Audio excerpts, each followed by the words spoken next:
ಅಕ್ರಮ ಮನೆ ದೇವಾಲಯ ತೆರವಿಗೆ ಆಗ್ರಹ.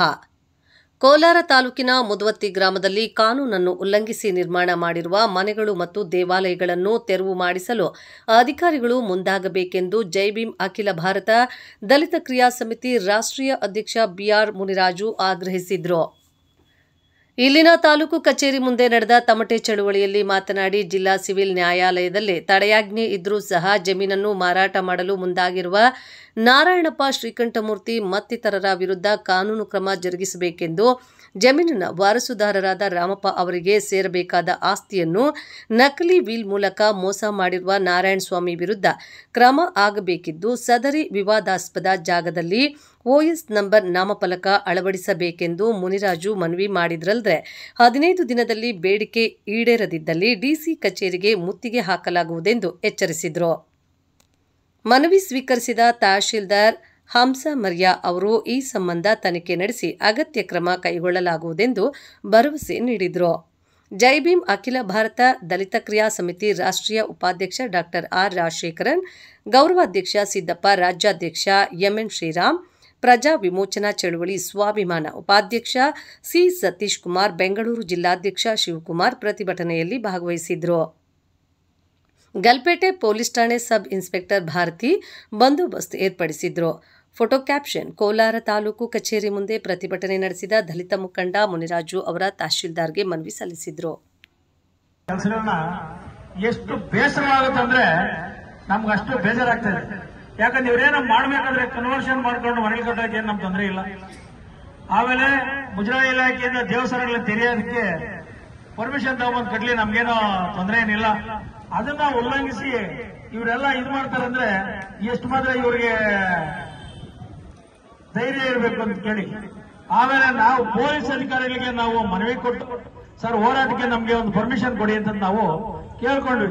ಪಾಪ ಅವರು ಕಚೇರಿಯಲ್ಲಿ ಆಗ್ತಾ ಇರುವಂತಹ ಅನ್ಯಾಯಗಳನ್ನ ನಾವು ಖಂಡನೆ ಮಾಡಿ ನಾವು ಖಂಡಿಸ್ತೀವಿ, ಹೋರಾಟ ಮಾಡ್ತೇವೆ.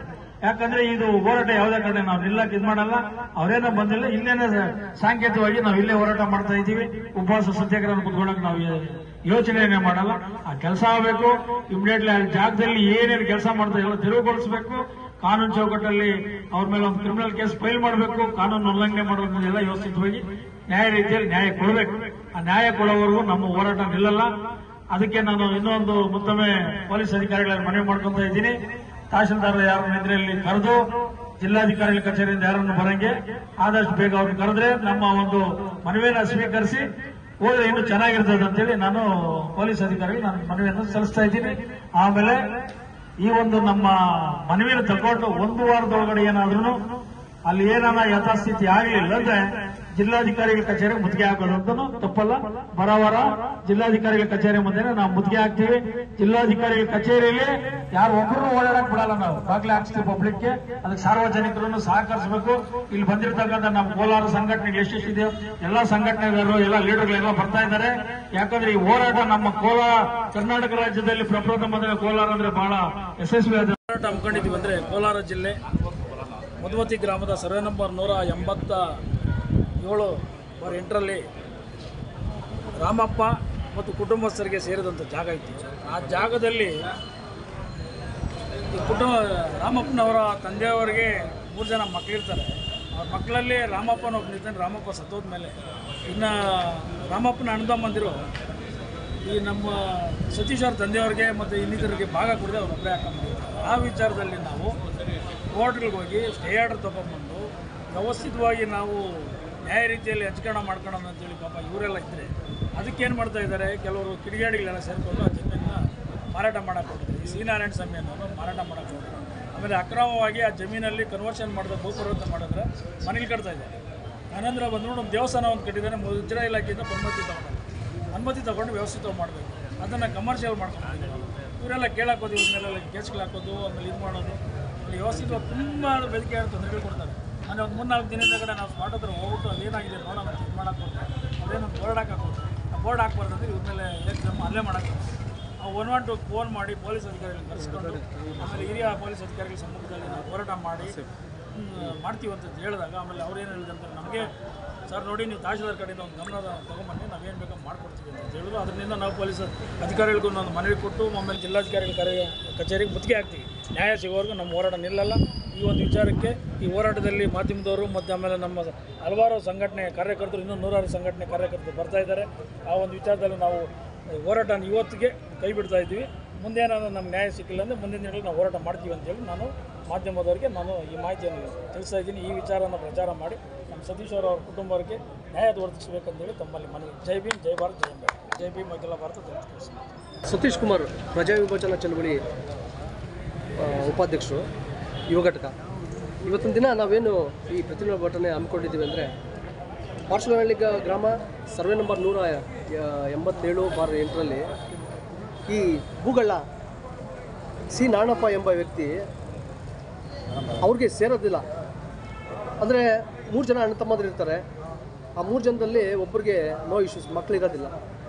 ಆ ಮಕ್ಕಳಿಲ್ಲದ ಪಕ್ಷದಲ್ಲಿ ಈ ಎರಡನೇ ಚಿಕ್ಕಣ್ಣ ಸಣ್ಣಪ್ಪು ಸಿ ನಾರಾಯಣಪ್ಪ ಎಂಬುವರು ಮುಜರಾಯಿ ಇಲಾಖೆಯಿಂದ ಯಾವುದೇ ರೀತಿ ಅನುಮತಿ ಪಡೆದಿರೋದಿಲ್ಲ. ದೇವಸ್ಥಾನಗಳನ್ನು ತೆರೆದಿರ್ತಾರೆ. ಮತ್ತು ಅಲ್ಲಿ ಏನೋ ಇದು ಮಾಟೋ ಮಂತ್ರ ಮಾಡೋದ್ರ ಮುಖಾಂತರ ಫುಲ್ಲು ಕಮರ್ಷಿಯಲ್ ಮಾಡ್ಕೊಂಡಿರ್ತಾರೆ. ಈ ಅನುಮತಿ ಪಡೆದೇ ಅಲ್ಲಿ ಜನ ಸೇರಿಸೋದು, ಮತ್ತು ಒಂದಷ್ಟು ಭೂಗಳರ ಬೆಂಗಳೂರಿಂದ ಒಂದಷ್ಟು ಯಾರೋ ಪೂಜಾರಿಗಳಂತೆ ಅವರು ಬ್ಯಾನರ್ ತಂದು ಅಳವಡಿಸಿ ಇಲ್ಲಿ ಅವರು ನಮ್ಮ ಜಮೀನನ್ನು ಅವ್ರು ಮಾರಾಟ ಮಾಡೋಕ್ಕೆ ಶುರು ಮಾಡಿರ್ತಾರೆ. ಇದನ್ನು ಗೊತ್ತಾದಂಥ ಪಕ್ಷದಲ್ಲಿ ನಾವು ಮಾನ್ಯ ಸಿವಿಲ್ ನ್ಯಾಯಾಲಯಕ್ಕೆ ಮೊರೆ ಹೋಗಿರ್ತೇವೆ. ಅಲ್ಲಿ ನಮಗೆ ಒಂದು ಸ್ಟೇ ಆರ್ಡ್ರನ್ನು ಕೊಟ್ಟಿರ್ತಾರೆ.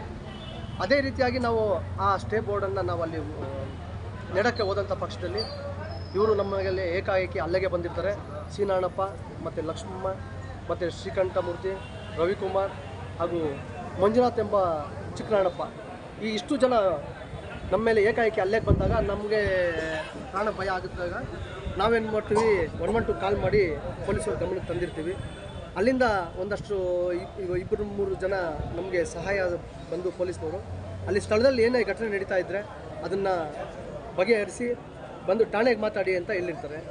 ಠಾಣೆಗೆ PSI ನಮ್ಮ ಅಧಿಕಾರಿಗಳ ಇದು ಭೇಟಿ ಮಾಡಿದಂಥ ಸಂದರ್ಭದಲ್ಲಿ ಅವರು ಮಾನ್ಯ ಜಿಲ್ಲಾಧಿಕಾರಿಗಳ ತಹಶೀಲ್ದಾರ್ ಮೇಡಮ್ ಅವರ ಒಂದು ಗಮನಕ್ಕೆ ತಂದು ತದನಂತರ ನಾವು ಇದು ಮಾಡ್ತೀವಿ ಅಂತ ಹೇಳಿದ್ದಾರೆ.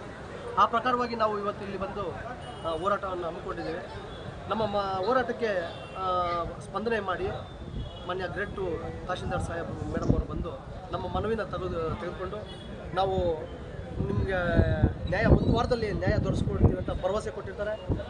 ಆ ಭರವಸೆ ಏನಾದರೂ ಸುಳ್ಳಾದಂಥ ಪಕ್ಷದಲ್ಲಿ ಒಂದು 500 ತಮಟೆ ಮುಖಾಂತರ ಆ ಸದ್ದನ್ನು ಈ ಏನು ಅಧಿಕಾರಿಗಳಿದ್ದಾರೆ ಇವ್ರಿಗೆ ಕೇಳಿಸುವಂಥ ಪ್ರಯತ್ನ ಮಾಡ್ತೀವಿ. ಮುಂದಿನ ದಿನಗಳಲ್ಲಿ ಇನ್ನೂ ಹೆಚ್ಚಿನಾದಂಥ ದೊಡ್ಡ ಮಟ್ಟದ ಹೋರಾಟವನ್ನು ಮಾಡ್ತಕ್ಕಂಥ ಎಚ್ಚರಿಕೆ ಮಾತನ್ನು ಅವ್ರಿಗೆ ನೀಡ್ತಾ ನಮ್ಮ ಮಾತಿಗೆ ವಿರಾಮ ಹೇಳ್ತಾ ಇದ್ದೀವಿ.